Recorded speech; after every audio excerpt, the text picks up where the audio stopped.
Hi, and welcome to the NBA show. My name is Morten Jensen, and today we'll be discussing Nikola Jokic. Is he this year's MVP? Stay tuned. Nikola Jokic might actually be the answer to the question, what is more important, basketball intelligence or raw athleticism? Jokic, who turns 26 today, by the way, happy birthday, big fella, is one of the most intelligent basketball players the league has ever seen. Yes, forever. Like in its entirety. Not just now, forever. And it's not just the assists, by the way, if you think, oh, it's just the passing. No, it's the shot selection. The passing obviously factors in. It's the shot selection. It's the way you look at him calculate what the defense is going to do, how he reacts to it, and how he executes plays at a routinely high level. This is a guy who's right now averaging over 27 points a game, grabbing over 11 rebounds, and dishing almost 9 assists per game as a center.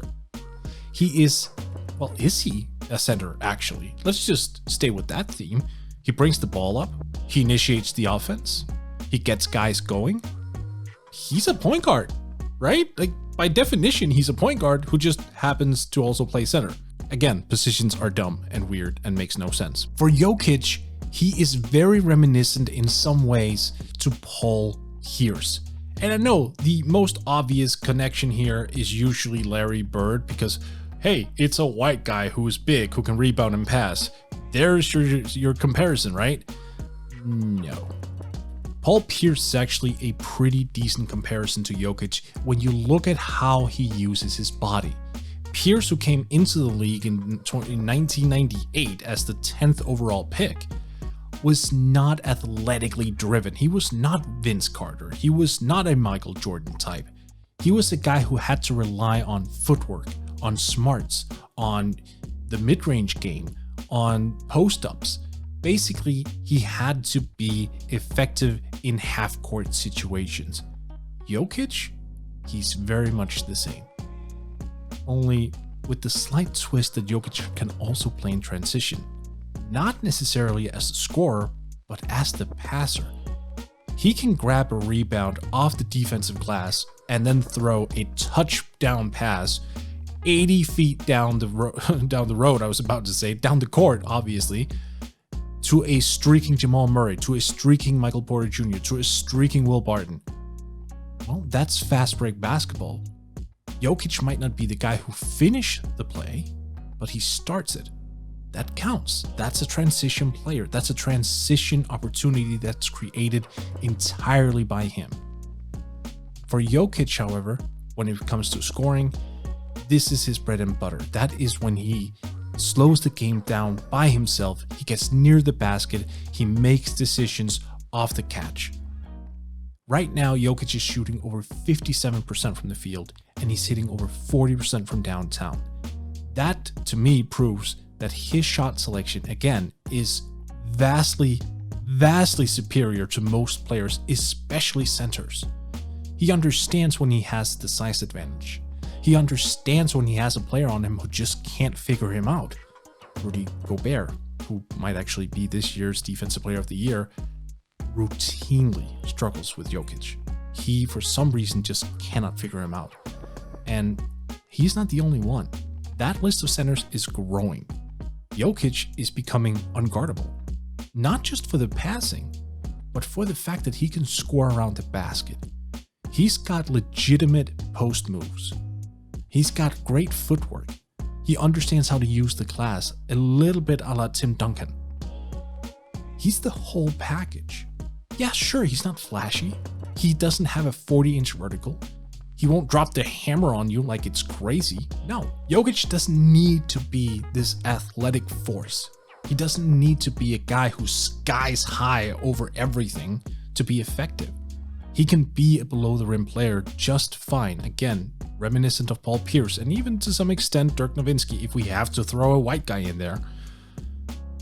But yeah, there's a reason Jokic is where he is. at the very top of the totem pole when it comes to MVP conversation. He understands time and score. It's not just the raw stats. It's the complete understanding of the game. He's a savant. Very similar in some capacity to Luka Doncic as well, only Luka is significantly younger, so he'll reach that stage in a couple of years. But it's a guy who completely understands where the ball is at all times. He understands what to do with it. He understands what to do when he doesn't have the basketball. He understands how to execute certain plays. So what does Nikola Jokic need to become a championship level player? That is the big question, right? Because when you have a talent of his caliber, that's the follow-up. When is he going to win a ring? When is he going to take that championship, Larry O'Brien championship trophy, and raise it over his head? That is what everyone is thinking about when it comes to superstars. And you know what? It's fair, because when you are a tier 1 superstar, which Jokic is now, those expectations will be put on you. That's just how it is. When you reach that level, it's how the game is. So what does he need? Well, he needs more talent around him. The Nuggets lost a lot of talent over the past calendar year, and I mean a lot. Malik Beasley was shipped off for virtually nothing to the Minnesota Timberwolves, where he's averaging over 20 and 5. That's significant. The guy they got back, Hida Bates-Job, is no longer there. Then also you have Jeremy Grant, who went to Detroit and is now a 20-point scorer, 23-point scorer actually, if memory serves.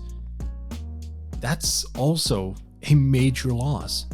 The Nuggets right now, at the top end of it, consists of Jokic and Jamal Murray when it comes to top tier talent. And then from there, there's a significant drop off. Yeah, sure, there's hope in Michael Porter Jr., but he's years away. So what do you need to do? Do you need to trade Michael Porter Jr.? We'll see. He's still got some time left on his contract. There are some moving parts that could be done.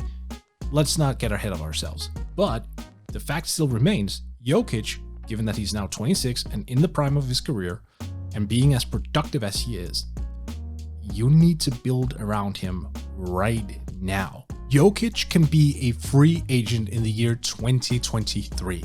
That's just 2 years away. And let me tell you, in 2023, teams will get in line for his services. Chief among them being a certain team I actually talked about yesterday that has a huge Serbian population, that has oodles of cap space, and whose team president was the former general manager of the Denver Nuggets. I'm talking about the Chicago Bulls. Don't sleep on them as a possible Jokic destination in 2023. They're definitely already right now lining it up for it. So for the Nuggets, this is a race against time. They need to make sure that they actually get the right components around Jokic now. Not next year, not the year after, but right now. If they want to be considered a proper championship contender, and Lord knows, Jokic is a winner. He wants to win. He is a tough-nosed guy who every postseason steps up his play. He does that for a reason. He wants that ring.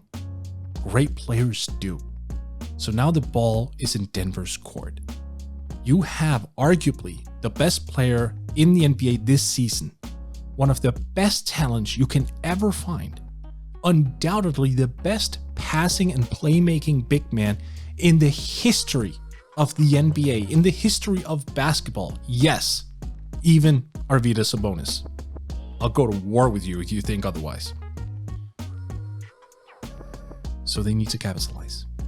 They need to do something, and they need to do something right now. Because if you waste the prime of Nikola Jokic, you will be looking back at it in 2 years, 5 years, 10 years, and you will go, what a waste.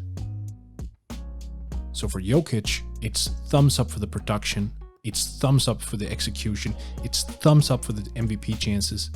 For the Nuggets, let's just say you need to get busy. Hey guys, thank you for watching this video.